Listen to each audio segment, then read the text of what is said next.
Hey everybody! We have James here with us today, and we are going to read Holes, chapter 26. What? No, let's try it again. We're going to read Holes, chapter 22. Yeah, Holes, chapter 22. It's going to be awesome.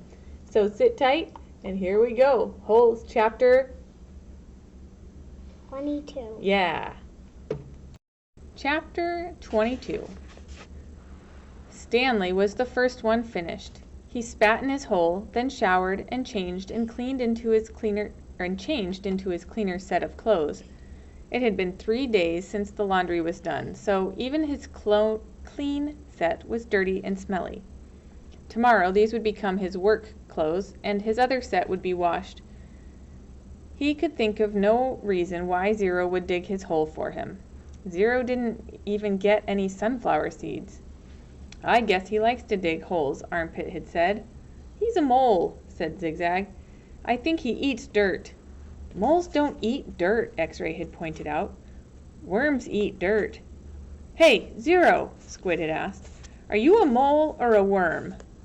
Zero had said nothing. Stanley never even thanked him, but now he sat on his cot and waited for Zero to return from the shower room. Thanks, he said as Zero entered the tent flap. Zero glanced at him and then went over to the crates where he deposited his dirty clothes and towel.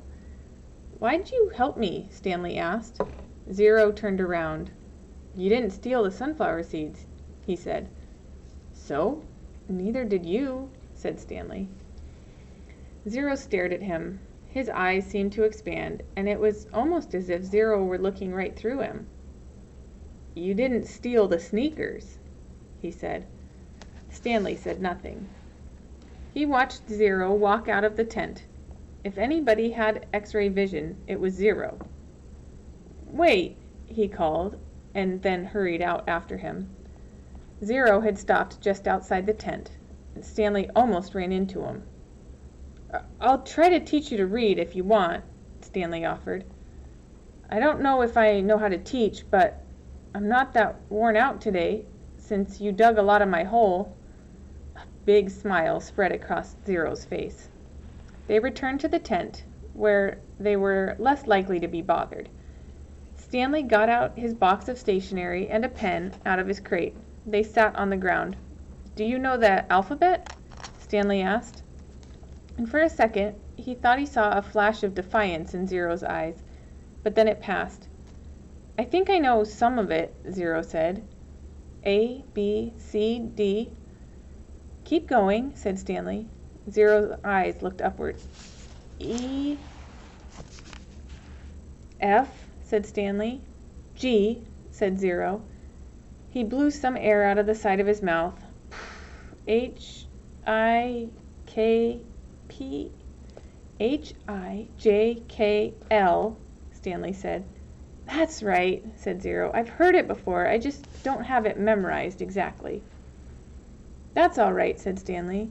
Here, I'll say the whole thing just to kind of refresh your memory, and then you can try it. He recited the alphabet for Zero, and then Zero repeated it without a single mistake. Not bad for a kid who'd never seen Sesame Street. Well, I've heard it before, somewhere, Zero said, trying to act like it was nothing. But his big smile gave him away. The next step was harder. Stanley had to figure out how to teach him to recognize each letter. He gave Zero a piece of paper and took a piece himself. I guess we'll start with A. He printed a capital A, and then Zero copied it on his sheet of paper. The paper wasn't lined, which made it more difficult, but Zero's A wasn't bad. It was just a little big. Stanley told him he needed to write smaller, or else they'd run out of paper real quick. Zero printed it smaller. Well, actually, there's 2 ways to write each letter, Stanley said, as he realized this was going to be even harder than he thought. That's a capital A, but you'll see a small a. You only have capitals at the beginning of a word, and only if it's the start of a sentence, or if it's a proper noun, like a name. Zero nodded as if he understood, but Stanley knew he had made very little sense. Don't. He printed a lowercase a and Zero copied it.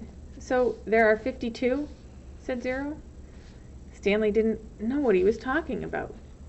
Instead of 26 letters, there are really 52.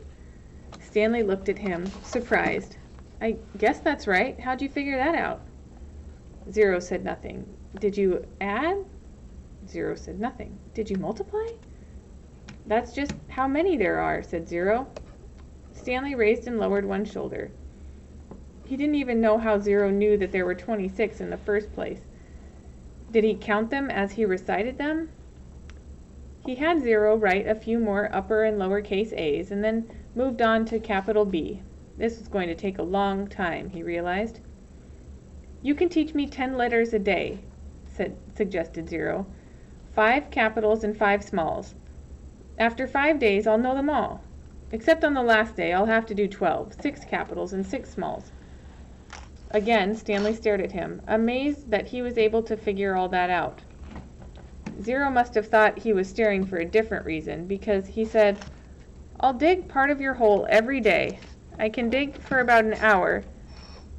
Then you can teach me for an hour. And since I'm a faster digger anyways, our holes will get done about the same time. I won't have to wait for you. Okay, Stanley agreed. As Zero was printing his B's, Stanley asked him how he figured out it would take 5 days. Did you multiply? Did you divide? That's just what it is, said Zero. It's good math, said Stanley. I'm not stupid, Zero said. I know everyone thinks I am. I just don't like answering questions. Later that night, as he lay on his cot, Stanley reconsidered the deal he'd made with Zero. Getting a break every day would be a relief, but he knew X-Ray wouldn't like it. He wondered if there might be some way that Zero would agree to dig part of X-Ray's hole as well, but then why should he? I'm the one teaching Zero. I need the break, so I'll have the energy to teach him. I'm the one who took the blame for the sunflower seeds. I'm the one who Mr. Sir is mad at. He closed his eyes, and images from the warden's cabin floated inside his head. Her red fingernails, Mr. Sir writhing on the floor, her flowered makeup kit. He opened his eyes. He suddenly realized where he'd seen the gold tube before. He'd seen it in his mother's bathroom. He'd seen it again in the warden's cabin. It was half of a lipstick container. KB.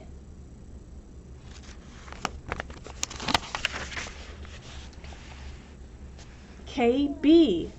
He felt a sudden jolt of astonishment. His mouth silently formed the name Kate Barlow, as he wondered if it really could have been, or really could have belonged, to the kissin' outlaw. Kate Barlow.